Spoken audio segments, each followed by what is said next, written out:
Olá! Hoje a gente vai mergulhar fundo no processo administrativo tributário de Goiás, o famoso PAT. Vamos usar a lei como nosso mapa, para entender direitinho qual é o caminho a seguir depois de uma autuação fiscal. A ideia é ver cada fase, quais são os direitos e os deveres de quem está nessa situação.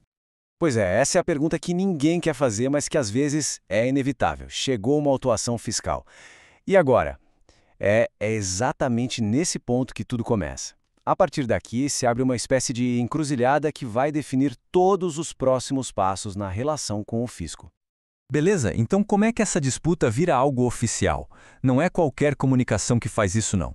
A lei estabelece uns gatilhos bem específicos que transformam aquela fiscalização inicial num processo administrativo para valer. E esses gatilhos são basicamente dois tipos de documento. Primeiro, o auto de infração. É aquele que o fiscal emite quando encontra alguma irregularidade, alguma violação da lei. O segundo é a notificação de lançamento, que serve para oficializar a cobrança de um tributo. E atenção, hein? É a partir de um desses dois documentos que os prazos legais começam a correr. Tá, mas e se a pessoa simplesmente ignorar e não fizer nada? Bom, aí a coisa complica. Deixar o prazo passar batido leva ao que a gente chama de revelia e perempção. E o que isso quer dizer na prática? Quer dizer que se perde o direito de discutir, de questionar aquela cobrança na esfera administrativa. A conta chega e o débito vira definitivo. Certo? Então, diante da autuação, qual é a primeira e talvez a mais importante jogada? É a impugnação. Esse é o nome do ato formal de contestar a cobrança. É o momento de apresentar todos os argumentos, todas as provas e tentar, claro, derrubar essa autuação. Mas não é só escrever qualquer coisa não, tá? Para a impugnação ser válida, ela tem que seguir umas regrinhas. Tem que ser endereçada para o órgão certo, tem que qualificar direitinho quem está contestando, explicar os motivos de fato e de direito, sabe? Porque aquilo está errado, apresentar as provas que se tem e, claro, fazer o pedido de uma nova decisão.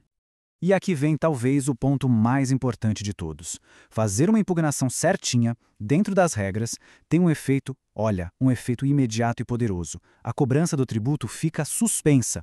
Isso mesmo, enquanto o processo está rolando, o fisco não pode executar a dívida. Isso dá um fôlego enorme. Ok, mas para onde vai essa briga toda? Quem é que vai julgar isso? A resposta é o Conselho Administrativo Tributário, o CAT. É lá que os argumentos do fisco e do contribuinte vão ser colocados na balança. E o mais legal do CAT, olha só, é a composição dele. A ideia é que seja um conselho paritário, ou seja, equilibrado. De um lado, a gente tem 11 conselheiros representando o fisco, e do outro, 10 conselheiros que vêm de entidades que representam os contribuintes, tipo federações da indústria, do comércio, até da OAB. Então, os dois lados da mesa têm voz. Internamente, o CAT se divide em dois níveis. Pensa assim. O primeiro julgamento acontece nas câmaras de julgamento. É o primeiro round. Se a decisão não for unânime, ou dependendo de outros fatores, a disputa pode subir para a Câmara Superior, a CONSUP. Ela é a instância máxima lá dentro, onde os recursos especiais são julgados.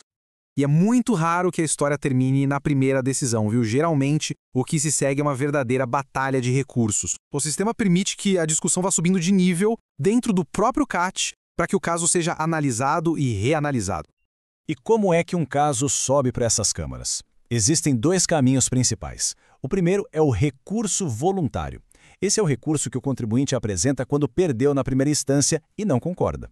O outro é o recurso de ofício. Esse é diferente. Ele é obrigatório sempre que a decisão é contra o fisco. É uma espécie de garantia para o Estado, sabe? O próprio julgador tem que mandar o processo para uma segunda análise. Então, vamos resumir a escadinha dos recursos. Começa com a decisão de primeira instância. Se houver discordância, sobe para as câmaras, seja por recurso voluntário ou de ofício.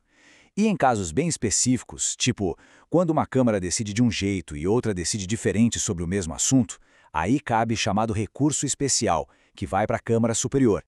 Agora, o processo não é feito só de disputa e recurso, não. A lei também estabelece uma série de garantias para que tudo corra de forma justa. E mais, ela oferece ferramentas para quem quer se precaver, para evitar o conflito antes mesmo que ele comece. E uma dessas garantias é a possibilidade de nulidade, ou seja, o processo todo pode ser cancelado. Quando? Se tiver erros graves no auto de infração, se o direito de defesa for prejudicado, se a autoridade que julgou não era competente ou, um ponto importantíssimo, se a decisão não for bem fundamentada. A lei é super clara nisso, toda decisão precisa ser justificada. E falando em ferramenta preventiva, uma das mais úteis é a consulta tributária. Pensa nela como uma forma de perguntar o caminho antes de começar a viagem. Qualquer pessoa pode, formalmente, questionar o fisco sobre como a lei se aplica a um caso real e específico. Isso antes de fazer a operação. E o efeito disso é importantíssimo. A resposta que o fisco dá nessa consulta tem o que a gente chama de efeito vinculante. Traduzindo, a própria administração fiscal fica presa àquela resposta que deu. Se o contribuinte seguir exatamente a orientação recebida, não pode ser autuado por aquele motivo no futuro. É uma segurança jurídica enorme.